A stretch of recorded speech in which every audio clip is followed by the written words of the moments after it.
you might be aware Parliament is handling a lot of work on the budget. We tried to get a bigger space in vain.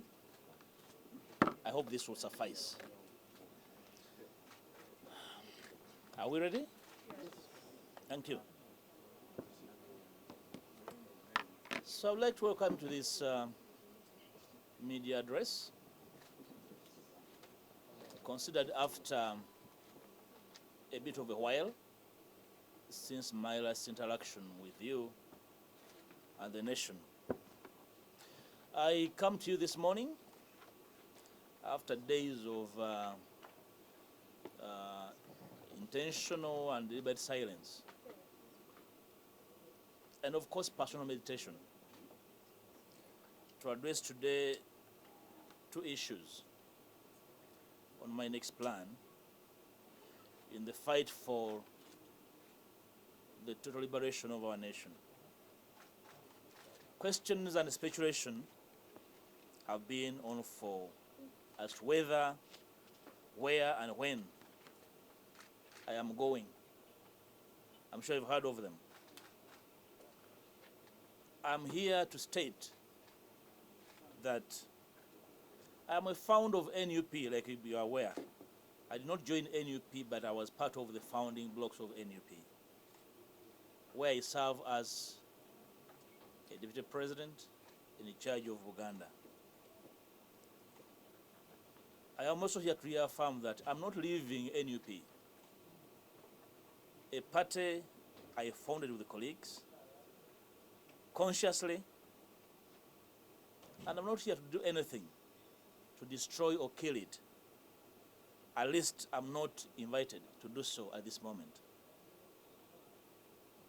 At least nobody has moved me to the level of even thinking about deserting a party I founded. That should be understood. So whoever thought that they're hounding me out of NUP, I'm here to assure them that whichever indiscipline, mismanagement, mischievous maneuvers we are going to be in. If you are a leader, a full soldier with bought data to abuse and insult, you insult me from within. And I'm here for keeps. Secondly, I've seen a copy of a letter circulating on social media. The owner of the copy is visible from the bottom of the letter. The letter is addressed to the Right Honourable Speaker of Parliament, and I'm only informed of the contents by copy. I will not respond to that letter. Save to restate my position as communicated earlier to the party and the nation, that I affirm the fact that I confess no wrongdoing, whether in law or elementary common sense. The position of the law has been clarified to whoever wish to understand, but not to deliberately slander, and those who know deliberately wanted to slander me, or to gain short-term political capital out of the current situation. So I did state my position. It is the position of the law and the common sense. I wish to reassure all comrades in the struggle for a fair Uganda that my commitment has never waned, that I'm not and shall never be part of any form of corruption. I've never been indicted of corruption. I am never corrupt, and nobody will invite me into corruption. So when we find ourselves disagreeable on anything in our midst, as a party, as change-seeking forces, we must find mechanisms for mature resolution, which is different from grandstanding and desire to settle political scores at the expense of reputations of comrades with whom we struggle to offer the country better leadership. Ugandans must be encouraged, and I'm here to encourage Ugandans at all times to question the decisions of their leaders, especially those in higher offices that make a decision on their behalf and acting on their behalf. In the kind circumstances, it's not difficult to tell that the objective was never on accountability, because no one provides accountability on social media or at press conferences. The previous days have cast much doubt within the Ugandan populace and our partners beyond our borders as to whether our party is capable of handling Mpuuga's tasks of liberation and effecting solutions to the political and social challenges of our country. We must regain public confidence as NUP and as the opposition, trust and demonstrate that we are worthy the people's support in leading the charge for change and transformation the Ugandan masses are yearning for. You can note that in the current circumstances, like we are observing all over the last 1.5 months, General Museveni has been candid to us, at least, over his dynasty agenda, including the latest reshuffles in the EPDF that saw his son ascend to the helm of the country's military.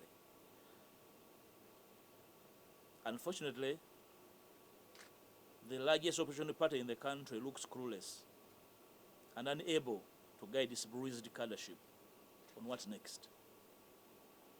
Even the renewal of the term of the EC commissioners, who bungled and defeated with the last election, did not raise the curiosity of the largest opposition party in the country.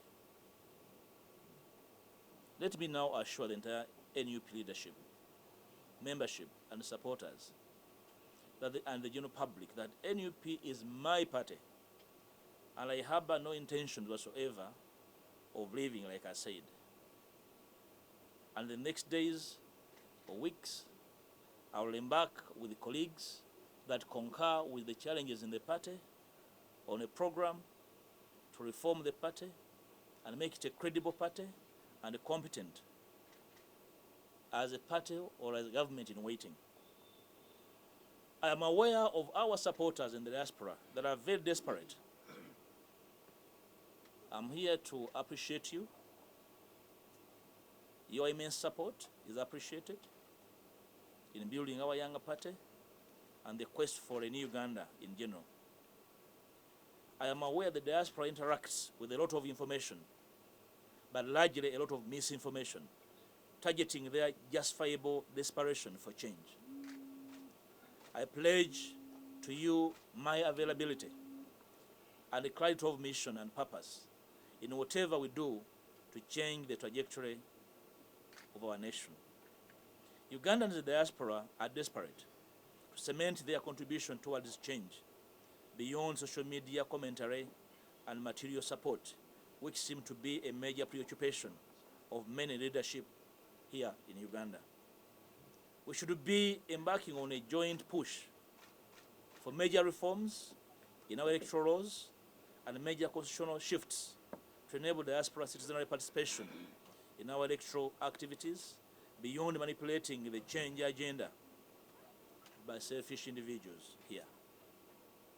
By the end of the planned NUP reform process that I've pledged, arbitrary, opportunist, and deviant work methods, lack of internal conflict resolution mechanisms, nepotism, corruption, greed, and abuse of office, including extortion and blackmail, will be a thing of the past. Finally, I will be unveiling to the public what next in the coming weeks, and I will share with the NUP membership and the change-seeking forces what I believe my party and myself can contribute to the change agenda, given the time frame at our disposal and the urgent need for us to coalesce and find bearing for the Uganda that we need in the immediacy. I thank you for God and my country.